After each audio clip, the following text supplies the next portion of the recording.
Syederalon ratusan kombatan yang menjaga benteng terakhir Ukraina di kompleks pabrik baja Azovstal Mariupol dilaporkan telah dievakuasi pada Senin 16 Mei 2022. Dengan evakuasi ini, pertempuran antara tentara Ukraina dengan Rusia di Mariupol berakhir. Kota pelabuhan terkenal di Ukraina itu jatuh ke dalam kendali penuh Rusia.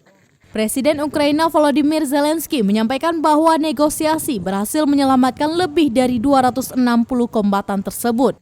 Namun para kombatan mesti dibawa Rusia ke teritori yang dikuasai separatis Republik Rakyat Donetsk. Para kombatan Ukraina yang dievakuasi dari Azovstal dibawa menggunakan bus. Sebagian mereka dalam kondisi luka parah.